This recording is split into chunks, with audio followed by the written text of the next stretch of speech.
Photons, protons, neutrons, electrons, bosons, tachyons,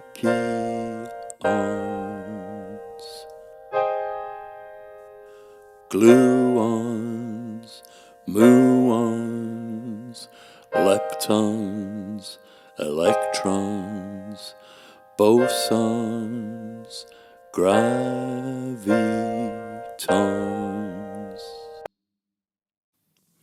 Welcome to the Equinox. Welcome, in fact, to the spring equinox. It's mark of a new phase. It's a fresh start. It's not always that easy. It's a bit hard sometimes to feel cheered by the arrival just of a new season. But then one wonders occasionally why it is that so many cultures, societies, religions have, over the centuries, decided that this day was in fact the start of what began to be called a new year. And then it kind of prompts new feelings of positivity. In my opinion, patterns, repetitions, alterations, unknown factors such as dark matter, total weirdness, like the fact that, in the time you've been listening to this, a couple of trillion neutrinos have passed right through your body. And they are still doing it. Given the complex and not always positive atmosphere in which we exist, it's a matter of some celebration that we get such a psychological boost from the thought of new beginnings.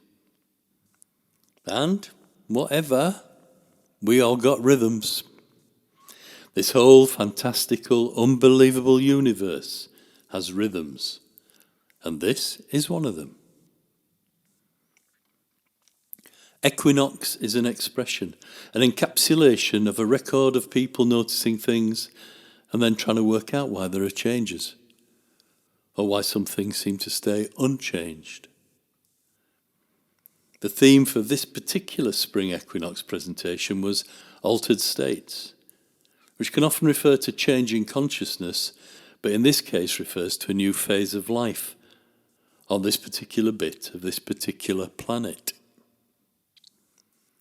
So, to mark the occasion we have, in order of appearance, Tom from Poulton-le-Fylde, Catherine from Sussex, Rory from Glasgow, Sylvia from round these parts, Mags from York, Nick from one of the 4,000 holes in Blackburn, Lancashire, Bernie from Halifax, and Lynn from Bradford. Each one of them is a person who notices, who wonders about the universe, and who helps to make us aware of change. And we all hope that you enjoy what follows. Thank you. Starting off, we got a piece from Tom, using fantastic photos to illustrate the circle of life that is represented by the equisolstice anniversaries. All the technical work is his, all the wonder is ours.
I created you. I made you.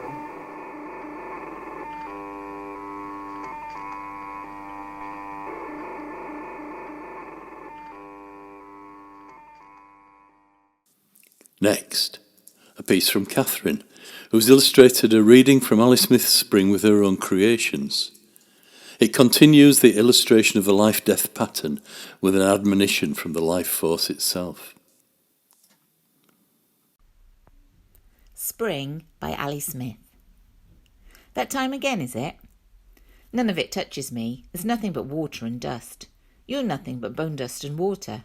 Good, more useful to me in the end. I'm the child who's been buried in leaves. The leaves rot down, here I am. Or picture a crocus in snow. See the ring of the thaw around the crocus? That's the door open into the earth. I'm the green in the bulb, and the moment of split in the seed.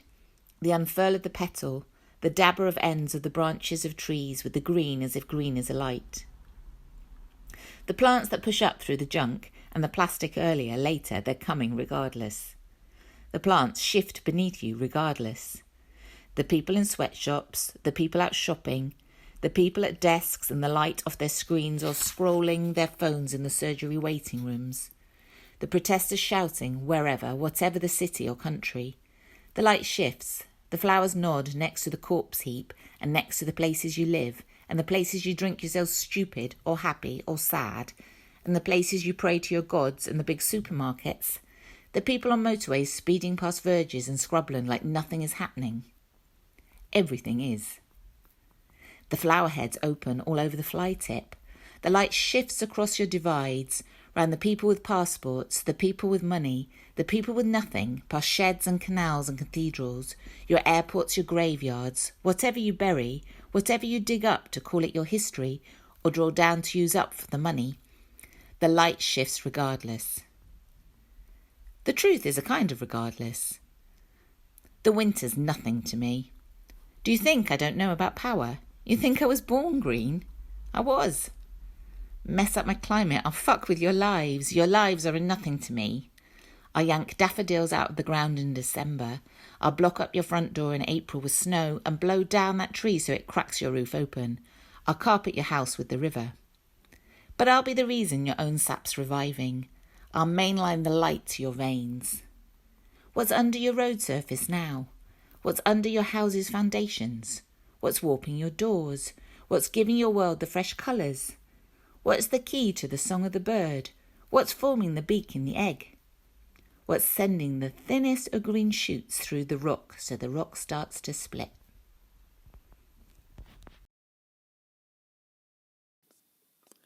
Coming up, another take on spring. Rory and Sylvia use their array of technical and musical skills to present a poem by Carol Ann Duffy. Long ago, in ancient Greece, when male gods were quite happy to have sex with their own family members and then sell their daughters into sexual slavery, one mother went completely ballistic. Thanks to her husband, Zeus, her daughter Persephone was now down below in the underworld. The mother, Demeter, froze the entire earth until the males started to see a bit of sense. This poem is Demeter waiting for her daughter to come back out of the underworld.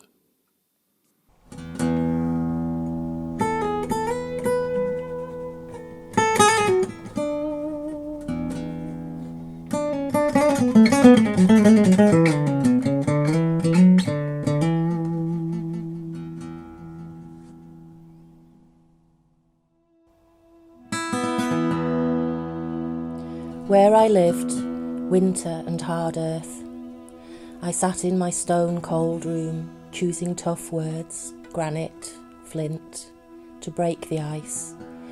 My broken heart, I tried that, but it skimmed flat over the frozen lake. She came from a long, long way, but I saw her at last, walking, my daughter, my girl, across the fields in bare feet, bringing all spring's flowers to her mother's house. I swear the air softened and warmed as she moved, the blue sky smiling, none too soon, with the small, shy mouth of a new moon.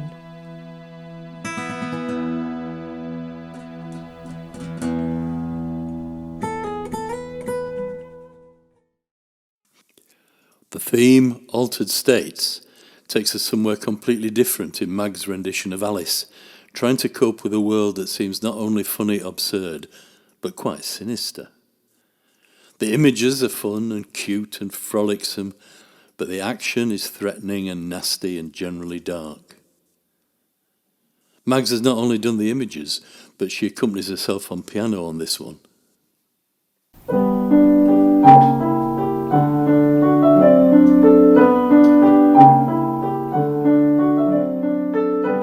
Rose tree stood near the entrance of the garden. The roses growing on it were white, but there were 3 gardeners at it busily painting them red. Alice thought this a very curious thing, and she went nearer to watch them. Just as she came up to them, she heard one of them say, "Look out now, 5! Don't go splashing paint over me like that." "That's right," shouted the Queen. "Can you play croquet?" The soldiers were silent and looked at Alice, as the question was evidently meant for her. "Yes," shouted Alice. "Come on then," roared the Queen, and Alice joined the procession, wondering very much what would happen next. It's a very fine day," said a timid voice at her side. She was walking by the White Rabbit, who was peeping anxiously into her face. "Very," said Alice. "Where's the Duchess?" "Hush, hush," said the Rabbit in a low, hurried tone. He looked anxiously over his shoulder as he spoke, and then raised himself upon tiptoe, put his mouth close to her ear and whispered, "She's under sentence of execution." The chief difficulty Alice found at first was in managing her flamingo. She succeeded in getting its body tucked away comfortably enough under her arm, with its legs hanging down, but generally, just as she got its neck nicely straightened out and was going to give the hedgehog a blow with its head, it would twist itself round and look up in her face with such a puzzled expression that she could not help bursting out laughing. and when she got its head down and was going to begin again, it was very provoking to find that the hedgehog had unrolled itself and was in the act of crawling away. Alice began to feel very uneasy. To be sure, she had not as yet had any dispute with the Queen, but she knew that it might happen any minute. And then, thought she, what would become of me? They're dreadfully fond of beheading people here. The great wonder is that there's anyone left alive. She was looking about for some way of escape, and wondering whether she could get away without being seen, when she noticed a curious appearance in the air. It puzzled her very much at first, but after watching it a minute or two, she made it out to be a grin, and she said to herself, "It's the Cheshire Cat. Now I shall have somebody to talk to." "How are you getting on?" said the cat, as soon as there was mouth enough for it to speak with.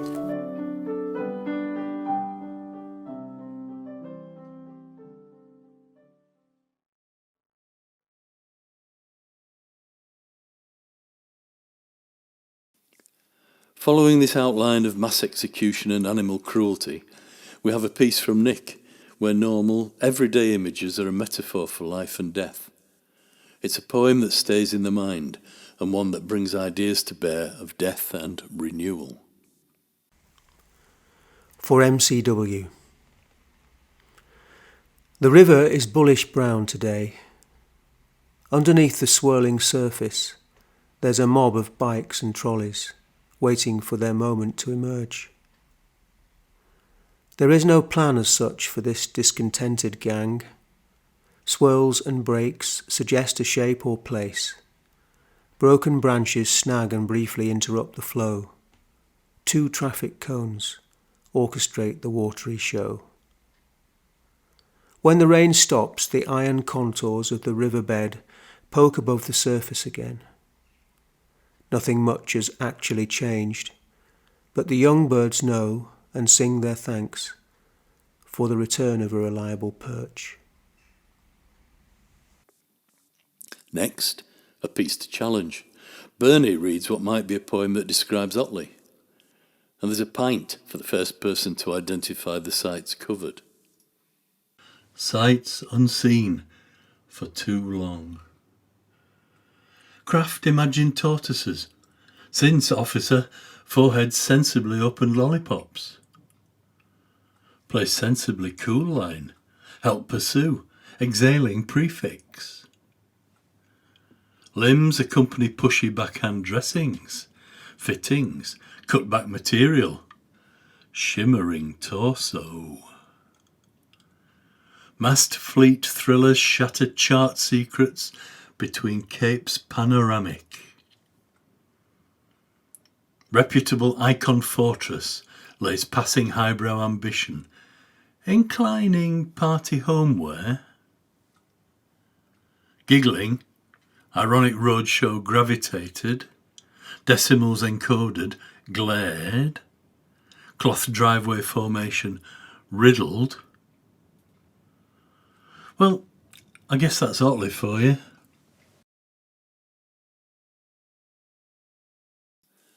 Finally, a short piece from Nick, using the same idea as the Otley one, but with a strictly poetic sound-based offering that gives us altered states in 4 brief lines.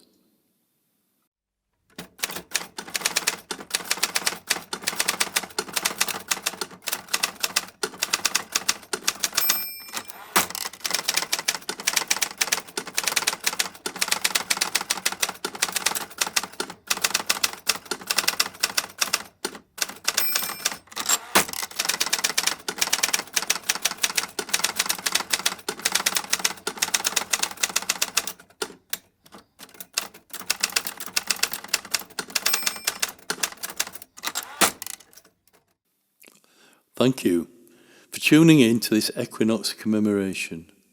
Once more, the biggest vote of thanks goes to Lynn for all the time she's spent, not just in technical wizardry, but in getting Bernie to actually deliver something or other. Thank you.